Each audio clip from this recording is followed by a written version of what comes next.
This is going to be a talk about EAGxBerlin, and we are joined by Schulze. She is the co-CEO of EAGxBerlin and has masters in nonprofit management from Columbia. She has previously worked as a strategy consultant at the Boston Consulting Group. And then we also have Sebastian Schwiecker. He is the founder and CEO of EAGxBerlin and has a master's in economics from Tübingen. He has been involved in a long list of projects, including as a technical project lead at betterplace.org. During this session, we will first have a talk from each of them, and then afterwards there will be a Q&A.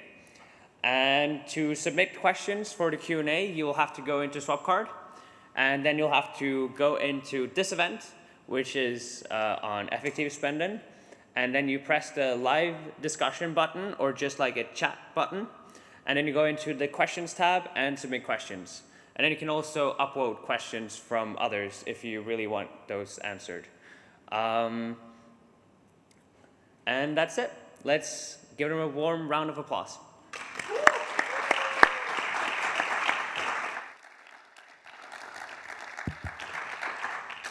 Right, thanks a lot. Hello, everyone.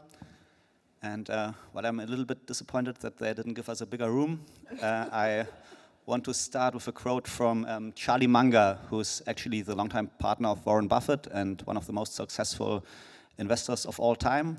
And he, in his 90s now, was recently asked, what's the secret for a happy life? And he answered, low expectations. Low expectations. And with that, I want to do some expectation management. So what we're talking about here is our perspective on effective giving, what we learned while starting and operating an EA-aligned organization in Germany, and maybe also talk a little bit about our career paths. As Anna put it originally here on the slide, some old EAs talking about what lead them to where they are. I would rather say experienced, but yeah, it's up to you. But we are not here to talk about like in-depth research, not the newest insights, so no frontline report from the Warmboers, or no like ADK style career advice. So last chance to sneak out, or maybe there's also some front row seats left. You can still come even closer. So our take on effective giving. Why do we think it's important? I had that already. So a couple of reasons. I guess the most important reason for us, the world is still fucked up. So pardon my French, but I think there's a lot to do, and we think that money at least can help a lot with a lot of the world's most pressing problems. Another reason is we think EA is currently too heavily dependent on a very small number of donors.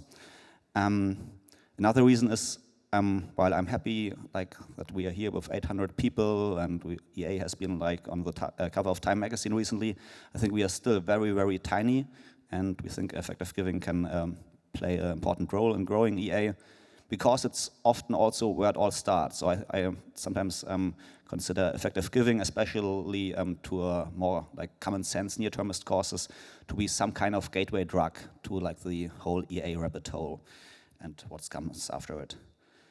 So to give you some numbers about the state of the world, most of you might be familiar with it. So there's a lot of horrendous things still going on. One is that even in this time, every year a couple of million children die, and mostly for unnecessary reasons.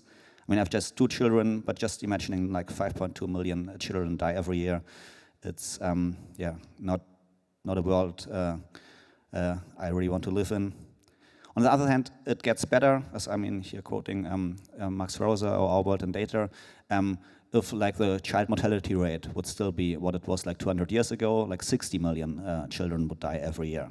So we made a lot of improvement, but still a long way to go. Like you can see on the bottom, if the child mortality rate in the whole world would be like it is in the European Union, around a tenth of the children would be dying, like 540,000, which is still, I mean, not where we want to be, but at least 10x increase to the current state. So yeah, there's also like still 600 million people living in extreme poverty. And I often, I mean, I probably did it myself, say like the number of people living in extreme poverty has gone down in the last couple of years. We have made a great progress and are on the right path. And we kind of are. We made a lot of progress. I mean, humanity in a whole, so much less people in absolute and in relative numbers especially live in extreme poverty than like even a couple of decades ago. But the decrease is slowing down a lot, and actually in the last 1 or 2 years, the numbers has started to go up again, basically because of COVID, droughts, food shortages mainly.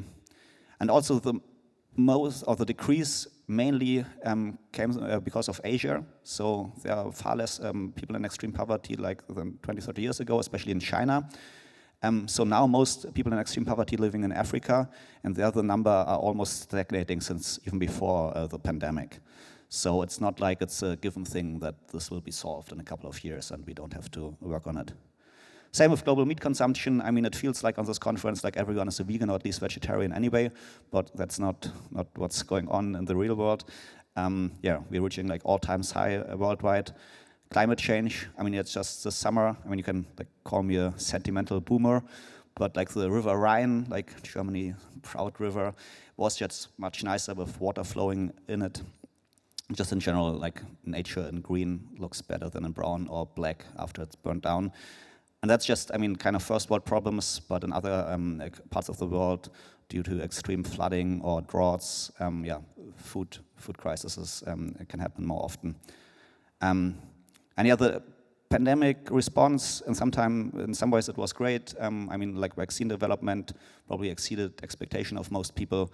But if you look like how government all around the world handled the situation, I think I'm not like 100% sold that we are totally safe for like an even worse pandemic in the future. Yeah, so that's the first point. So there are a lot of things to do. Second point, I mentioned EA in general is currently very heavy dependent on basically two major donors. The one is Dustin Moskowitz with the Open Philanthropy Project, who is providing a lot of the funding for EA-aligned organization. Now we have a second person, Sam Bankman-Fried, who started to invest a lot of money.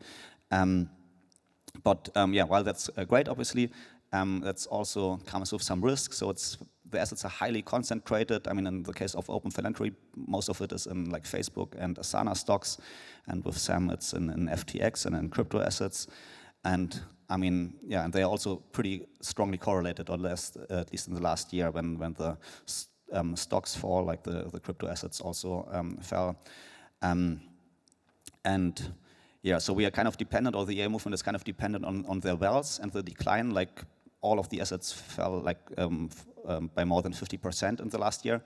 And that actually made a real difference, because I remember at the beginning of this year, there was all this talk about like funding overhang, or EA doesn't even know what to do with its money. Giffer made a blog post saying like, we expect to end 2022 with $300 million in the bank, because we just don't know where to give it, and we want to save it till we find better giving opportunities.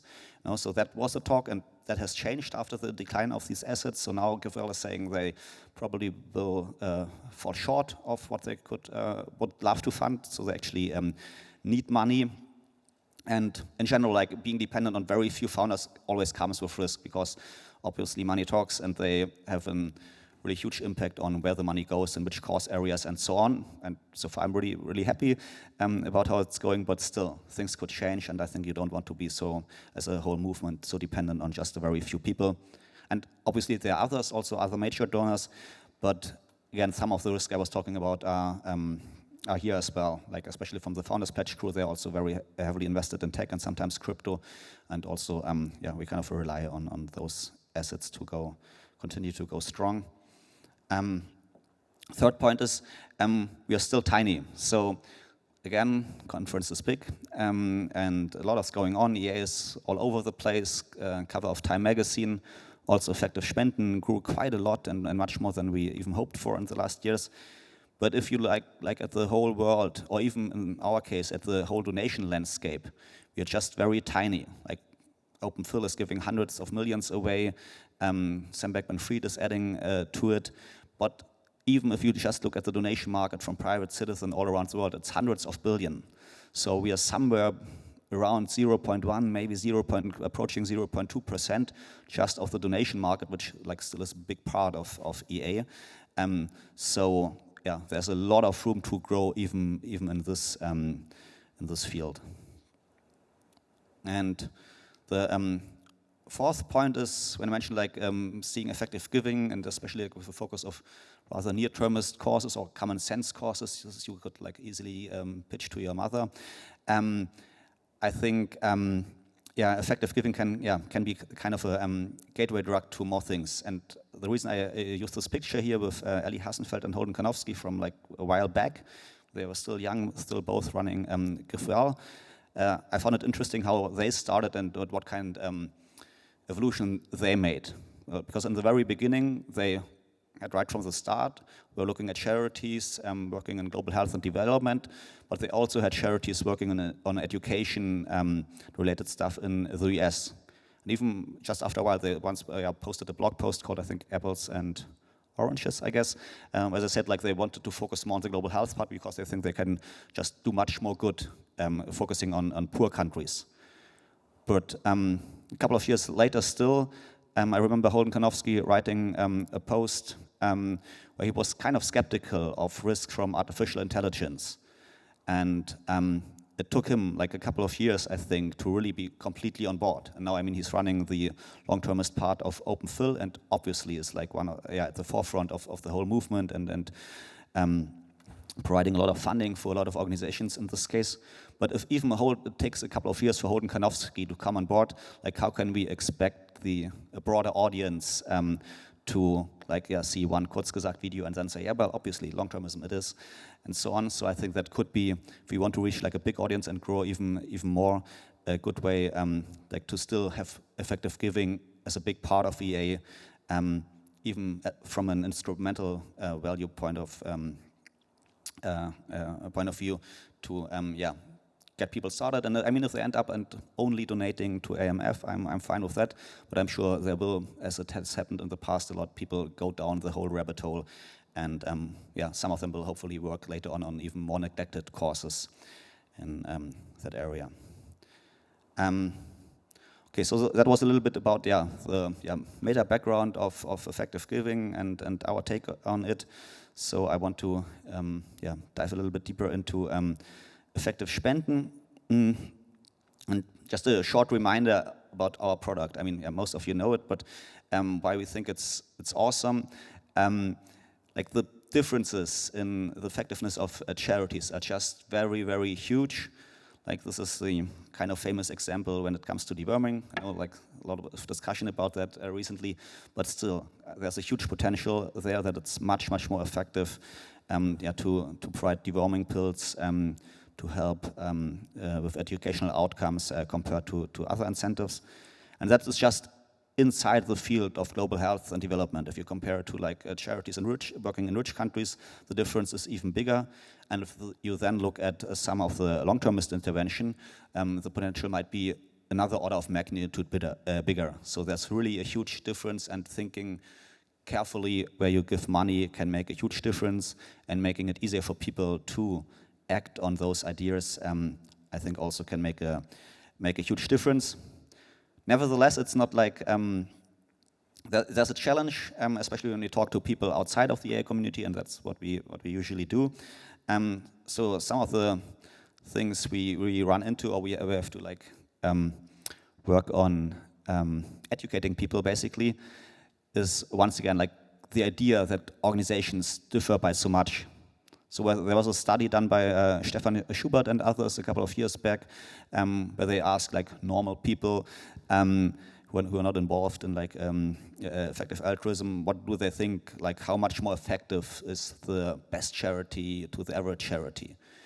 And I think the answer was at the median like 1.5 as effective or something like that. So much, much smaller than the numbers I just presented, which run between 10 times as effective to like maybe 1,000 times as effective.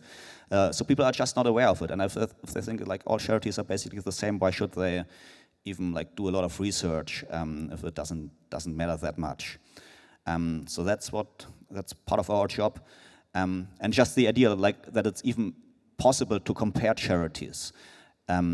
It's kind of new and it's not an exact science, and there's a lot of uncertainty and a lot of discussion going inside the EA community.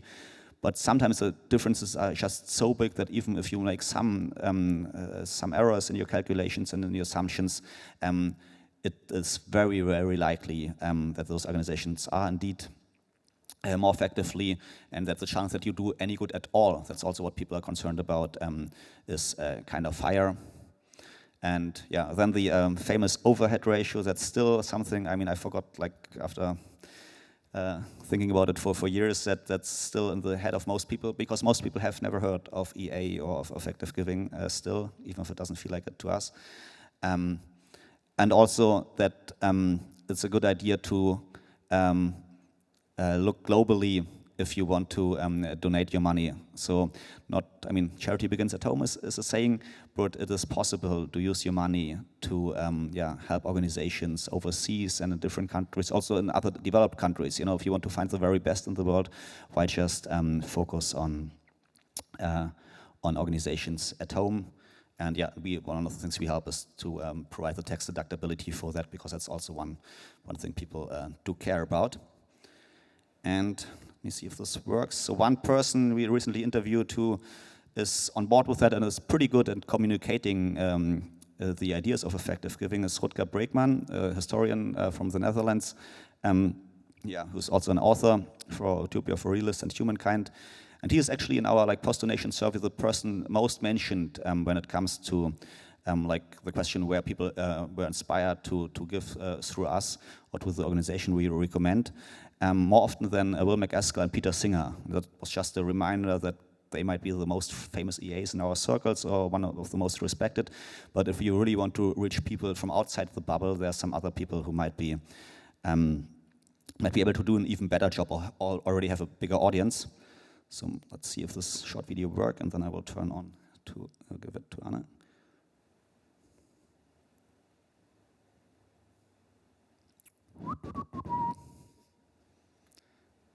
Worked 10 minutes ago.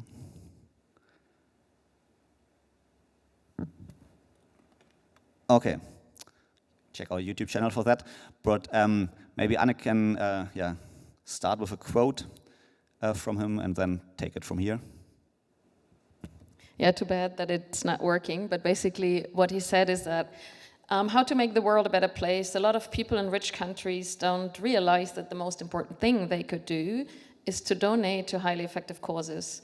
Sure, it's easy to be cynical about philanthropy, especially when it's practiced by billionaires who don't pay their taxes. You might remember maybe his World Economic Forum contribution. And yes, there are quite a few examples of ineffective charities, but that only means that you gotta do your research. And it's possible to do the research. So where you can find the most effective charities in the world, in Germany, go to EAGxBerlin.org. And thanks, Basti, for handing over so that you don't have to talk about your own success. And I will talk a little bit about the start of EAGxBerlin. And I'm really glad that Basti, we've been working together for quite a while, so I guess I've known you for 8 years. And what I really like about you, and it probably must feel bad that you're sitting there on this chair, is that when Basti has an idea, he really runs for it. And I really like this entrepreneurial idea. And I think your idea is always try and fail fast. And I think with EAGxBerlin, you don't fail fast, but we actually quite successful. And I want to talk a little bit about the levers for success. So until 2019, it was almost impossible in Germany to donate to highly effective charities and benefit from the full tax deductibility benefit. And then that's when Basti came in and he founded EAGxBerlin.org, What is EAGxBerlin.org? I mean, I guess most of you know it. It's basically a very simple product. It's a donation platform. You go on our website, you select your cause area, you put in the money amount, and then we re-grant it to the effective charity organizations who normally don't have a charitable status in Germany, but that's quite important for the German financial authorities. It's not only us, so there's a bunch of effective giving organizations, and we actually have an effective giving summit tomorrow, so a few of these organizations are here, and I think they are at different points in their kind of product life cycle. There are some more mature ones, One for the World, Giving What We Can, and we have some also smaller ones. I talked to a lot of effective giving organizations or people who want to start something in their country. So I've talked to people from Belgium, Austria, Italy, the Czech Republic, Poland, and it's quite exciting to see that. And we want to kind of brainstorm a little bit how to make, to leverage what we've learned and how to really bring that product to as many countries as possible. And now I want to kind of change perspective a little bit and look a little bit behind the scenes, what has worked for us and what we are focusing on in the next couple of months and years. So to start with, and Basti mentioned it, if you look at, how does this work? It doesn't work. But this is quite a unicorn graph, right? So all the startups in Berlin, they want to show something like this. So EAGxBerlin has been super successful. We started in 2019 with a donation volume of around, I think, 350,000 euros. 2020, 3.5 million euros. And then last year was actually quite a success. So we almost hit, like it's around 80 to 19 million euros in Germany and Switzerland. And that was definitely much more successful than we would have expected. And I will come to the reasons in a second. Basti and Thomas did it on a shoestring. So we were 1.5 FTE last year, and we decided that's probably not the most sustainable way to run an organization, because there are lots of things you need to do really carefully, like the re-granting and the financial audit, and that's really Thomas, our master about that. And we also need to have our tech platform in order, and then we definitely, as Basti said, we are still covering such a small part of the market. We want to grow bigger, we want to go out, and we need to do outreach, we need to be in the press, and I want everyone to know about effective giving. That's why we invested and we hired more people. So there's another Sebastian here who's our developer. I joined EAGxBerlin. I had been a kind of shareholder since the beginning, and then over a famous dinner in Kreuzberg, Basti convinced me to join. And yeah, so I think one thing is that we are a great team. I just have to mention, as of next month, we are more Sebastians than women. So I personally want to be responsible for improving our gender ratio. And it's also going well financially. So our reoccurring donations grow. Obviously, I think we all need to see what's happening this year with the macroeconomic environment probably not be most favorable for effective giving, but we want to make sure that we still continue to grow despite everything that's happening in the world. One thing that worked really well for us in the last year, it was just press and media outreach. Although I have to say, from what I understood, Basti, it's not that you did a massive press campaign, but people approached you. As you know, Effective Giving is a seasonal business, so everybody donates in December, and so a lot of news outlets, radio stations, TV stations want to talk about giving, and maybe it's more exciting to talk about a new idea and these crazy EA ideas and impactful charities. So we really landed some interesting articles. As you can see on the top, that's with one of the most popular news outlets in Germany. It's Spiegel Online, and I think it was on a Friday in December, right into giving season at, I think, 9 p.m. We were on the landing page. So you don't see the full article, but if you open Spiegel Online on that Friday, there was an article about us, and you could also see Basti's face. So I think that actually generated a lot of backlinks, and indeed press outreach is very interesting for us. So we are trying to keep up that success rate this year. What else did work?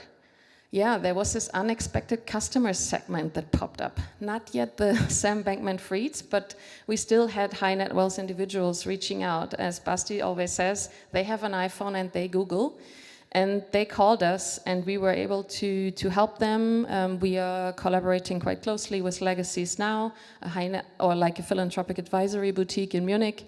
And we were able to really cater to their need and convince them to donate to highly effective charities. We were also super speedy in setting up an organization in Switzerland so that we had some high net wealth individuals in Switzerland who could donate through us.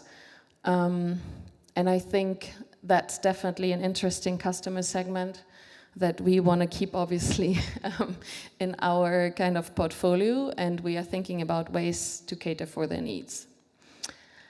And then something happened on the side. I remember Basti in one of our shareholder calls talking about, oh, home office, COVID, I really don't want to work from home, I have family, you know, I really need this office space, and there's this space in Wedding, and maybe we should start renting it, also because the Stiftung für effektiven Altruismus left Germany. They went to London, and we didn't really have a space for EA-aligned people to work from. And so we opened the office space a few years ago, and I just joined EAGxBerlin 3 months ago, and I go there probably 50% of my time. And it's really a wonderful place because it really turned into this hub for EA-aligned people. We have both regular, like people who, like regulars, so to say, who work there every day or several days a week.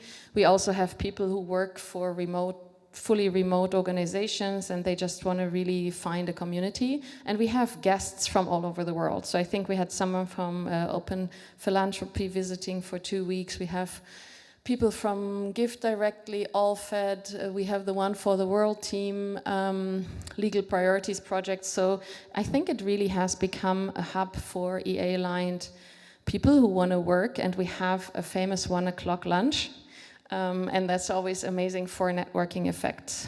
What's also amazing for networking effects is that sometimes we can turn this place into a flamingo paradise. So I'm not so sure, but we had a warm-up on a Thursday night, and I pretty much enjoyed it, and I don't know, hopefully some of you did so too. But I think it's just amazing to have this place in Berlin where like-minded people can come and work and chat over lunch. Yeah, so what's next? As you could see, there's still a lot to do, so we are working currently on relaunching our website. Sebastian is very busy with that, and we want to launch it for the next giving season. We want to also add more cause areas. So far we are focusing on global health and well-being, relying on the Give Well recommendations, animal welfare and climate. And it's kind of a nice coincidence that the Giving What We Can friends just launched their long-termism fund together with Longview, so we definitely want to mirror that. We are currently working on the German version of Peter Singer's book, The Life You Can Save, so definitely we want to use that for our outreach and marketing campaign in November, December. We are preparing also an audiobook for that. And then we have some internal things that are probably not super exciting, but if you're an entrepreneur, you also need to make sure that this is happening. So robot processes in the back, donor management platform, financial audits, and so on and so forth.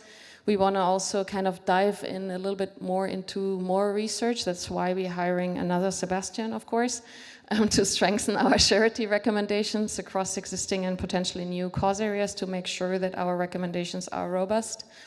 And we need to do fundraising for ourselves. Our business model, we are not taking a fee. We implemented a tipping function early this year, and we were pretty successful in talking people donating to us because we are such an amazing meta opportunity. Founders Pledge also agrees with that, so we are now a meta funding opportunity given our multiplier effect, as you could see earlier, but we are also working on making sure that we will have a solid financial base.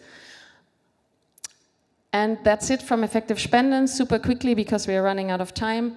I think we wanted to give you some insights into how to run an organization in the effective giving space in continental Europe. Quickly, maybe a few words about our own careers. Maybe I just quickly start, Basti. I started my career before EA existed. I could probably tell a lot about how I took the choices to build my career capital, which I actually did. So I worked in consulting, wanted to work in international development, and then joined a foundation where that was pretty EA aligned. Did some consulting in between, and then finally joined EAGxBerlin. And for me, really, it's a perfect combination about doing good better and applying my skills, hopefully, that I brought particularly from consulting. And I think that's just a different path than maybe some others have taken, but bringing in the combining the consulting skills with some EA principles, I think for me is just like a great match. Thanks. Yeah, so my career also started before EA was a thing. So yeah, I studied economics, and then my first job was at KfW Development Bank, so working in global health and development for the German government, basically. But soon the entrepreneurial bug hit me, and I started my first nonprofit called Helpedia. And I think like 2 weeks after I launched with that, I first learned about GIFL, and that like messed up all my focus. So yeah, in the end it didn't work out as I hoped, but I still learned a lot, and I tell myself that was like my master in social entrepreneurship, and it still was worth it. At least it led to other opportunities, so I worked quite a while at betterplace.org, which is non-EA, but like Germany so far, biggest donation platform. So I learned a little bit about the donation business. Later I worked for the Bankiser Stiftung Zukunft, same as Anne.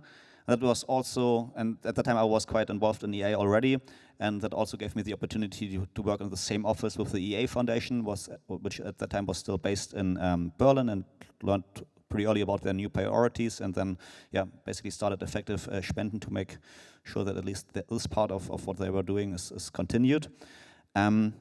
Yeah, and that's where I still am, obviously.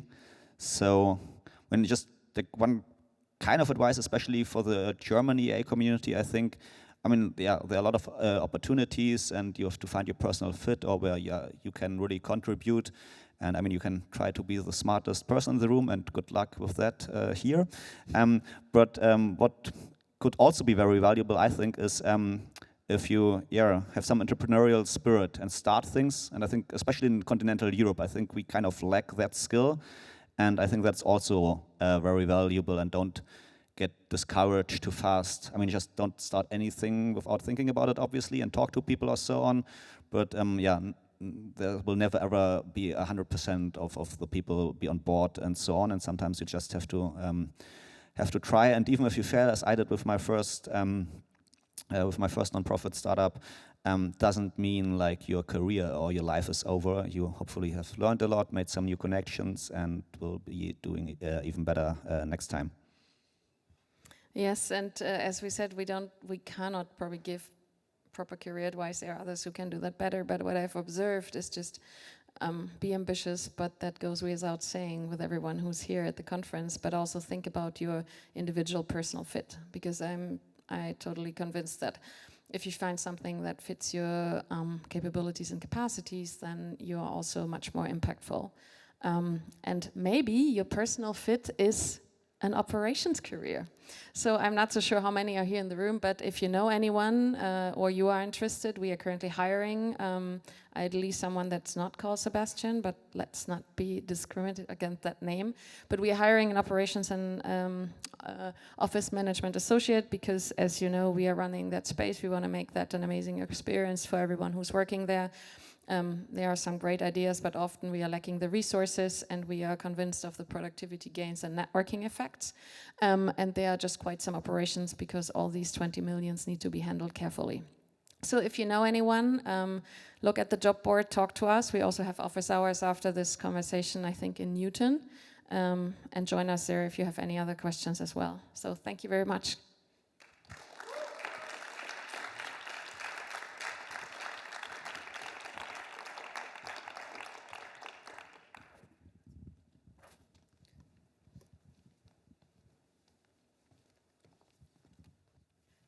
All right. We've now got some questions, and again, you can submit questions through Swapcard, and then I'll try my best to get through as many of them as possible. Let's see. So first of all, we've got some questions about philanthropic advising, and maybe more generally, what segment are you targeting your growth in? Is it getting as much money as possible from big donors, or more in the giving what we can style of as many as possible should donate around, say, 10%? Okay. I mean, the overall goal is to raise as much money as possible for effective causes, and we don't really care like who's giving it. I mean, in a kind of way, it's easier or takes less time talking to very wealthy people and convince them or help them with donating a lot of money. But the thing is, like, we haven't really found the exclusive funnel. I mean, it's kind of networking, and hopefully it builds. I mean, like, who knows wealthy people, other wealthy people, and if people we've helped in the past, yeah, spread the word in the network, that might help us in the future. But besides, as Anne mentioned, like, some of the biggest donors we got, they came to our website through Google, basically, like, filled out the contact form and talked to us, and we have people done that donating hundreds of euros, and we had people doing that millions of euros, and the thing that attracted them are pretty much the same. So we're kind of doubling down on that, and without like a real or special focus on major donors. I mean, we will make it on our website even more obvious that we can help you if you have like a more complicated case or like a bigger case and so on, and need a little bit more of advice. But besides, yeah, to be honest, also I haven't really found like what should we do to especially target very wealthy people. I mean, I don't want to join a golf club or advertise in the Yacht magazine or so, but I don't know, maybe it's a good idea. But yeah, so we double down on what works, but that's not very, most of it is not very specific for extremely wealthy people. Okay. And we've also got some questions about what are the bottlenecks for having similar organizations like EAGxBerlin in every country, and maybe in particular not in Europe, say in Asia and Latin America, and maybe in Africa? Yeah, so I wish I had these top 3 reasons, and I think that's why we're having our little retreat or summit with all the other effective giving organizations. I think one is resources, just to do it and to start it, and I think a lot of people then think about, is effective giving really what I want to spend my time on, or could it be more impactful if I don't know, start a more direct research career? So for one, I think it's resources, and while the core process, it's basically money in and money out, is the same in every country. What you need to understand in every country is kind of the tax law, and that's unfortunately very specific to each country. So while I do think that there are some economies of scale across countries, and it doesn't really matter which country it is, whether it's on the European continent or the African continent or in Asia, I do think that we need, I think if I could dream of something, it's probably the super lawyer who knows tax laws in every country. And then tells us how to do it. But what I've seen and the conversations I've had is there is a lot of energy from kind of volunteers from the local EA communities, but most often they are not lawyers, right? They're more kind of software developers or interested in effective giving. They want to give and receive the tax benefit. And I think we haven't cracked the nut yet, but my hopes are high that within the next 48 hours we have some ideas on how to go about it. Okay. We've also got some questions about to what extent are the people who donate through platforms like yours willing to share with the world the fact that they're donating? Do they find it a bit awkward, maybe? And like, is that an easy way to get some natural growth? I think, but Basti, you have worked more in that. I mean, I think the cultural context there is very important, and I think particularly we are working in Germany and Switzerland. People don't like to talk about money. I think I don't know what we can experience is, but I don't think that in Germany this is, getting testimonials or, I don't know, people inviting friends over and talking about it. I think it's still something that is probably not what's most most useful to do in Germany, I would say.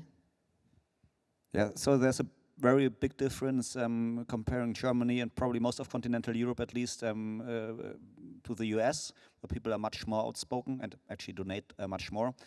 But there are people, I mean, we a little bit, but other people are trying to change that. So I remember like last December, a lot of people from the effective altruism consulting community posted on LinkedIn about where they give, why they give, how much they give, and so on, and intentionally being public about it.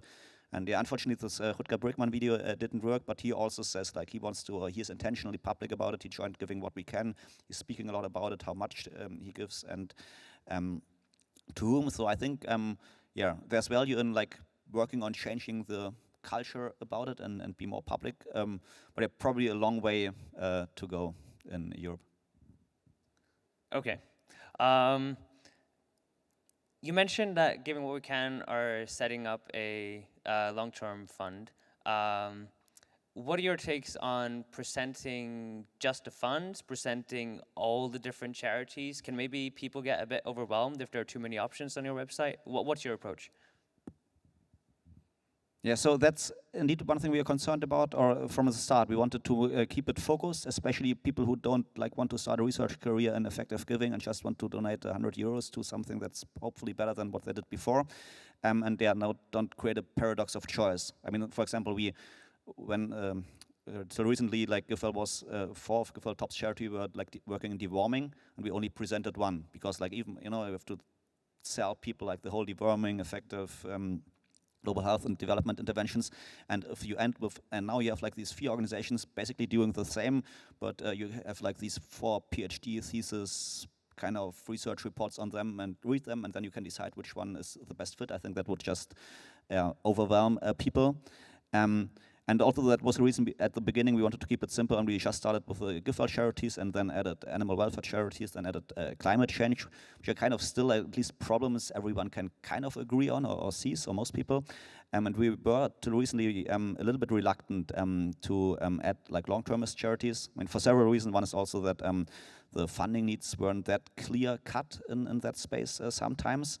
But also, like, we have to work on like how to sell it to a broader audience. And yeah, I think unfortunately, like the development in the last 2 years have made it easier. Like pandemic preparedness is an easier sell, so to speak, than it was 2 years ago. Like nuclear threat, that is one of the course areas that is explicitly mentioned in the long view Giving What We Can fund, is much more in the minds of people than it was just 6 months ago, I think. I think AI will still be a challenge to communicate, but even that is it's getting more mainstream, and so we hopefully will be able to raise some money outside of the A community for these funds, but probably at least for this year, a focus on this fund, and then just see how it goes from there, and maybe later add, but very few individual organizations. And sorry if it's long, but we also like have kind of promoting our charities on 2 different websites. Mine is EAGxBerlin, and that's also one that's there for like a broader audience, but also on Effektiver Altruismus.de, like the German effective altruism website. We also have a donation form, and there we have some more organizations, so for people like who know what they are doing and so on, and don't need like a write-up and a lot of explanations, and just want to get the tax deductibility. And there we might add more organizations.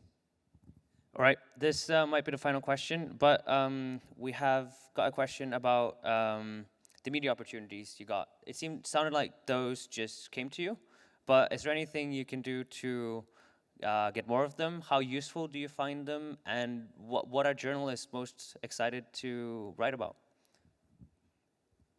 No, you have been working. Yeah. Okay. So yeah, we find them extremely useful. But indeed, when I like actively reached out to journalists, that hasn't been our greatest successes, at least. What worked, I think, is the same thing that worked for like attracting donors in general, like creating good content and being easily found in the internet, because not only rich and poor people, but also journalists Google, and as Anna mentioned, like especially during the giving season during December, a lot of outlets kind of have to write about giving in some way, and if you have like a little bit different take or some new ideas or so, they kind of gladly take it. And then, I mean, yeah, it's also personally, you have to yeah, well, answer the phone or just reply quickly, which I mean sounds like a stupid advice, but I've talked to some EAs who are like, let's think about it for 2 weeks if we should even talk to the journalist, and yeah, well then just don't, or I mean then decide you don't take journalists anyway or so. Well, I think that you also have to make a difference, like talking about effective giving, especially like when it comes to gift charity, is much easier and less controversial than like talking about S-risk or other topics where we wouldn't be like as comfortable probably talking to just anyone who calls. And when some minor things also, at the beginning I did some YouTube videos which hardly anyone besides my mom watched, but at least one of the TV journalists watched them, and as stupid as this, but he saw like, oh well, this person can like speak 3 sentences without like embarrassing himself, so we probably won't waste our time coming to the office and talking to them and so on, and like minor things like that. Yeah, and as I mentioned, like creating good content. So like one of the journalists, she was actually saying she was researching like giving opportunities, like the child sponsorship things. We wrote an article about it and like kind of criticized it, and that she found it interesting. And besides like donating differently, she also decided to write an article about us. So I mean, yeah, a little bit of luck probably sometimes as well. All right, that's the question. That's the answer we like. Just be lucky. Oh well. There were more questions here, but we didn't get to go through all of them. I'll just give you all another reminder that they both have a office hour in Newton Hall in about 10 minutes, so you can ask those questions there instead. Give a warm round of applause to Schulze and Sebastian Schwiecker. Thanks.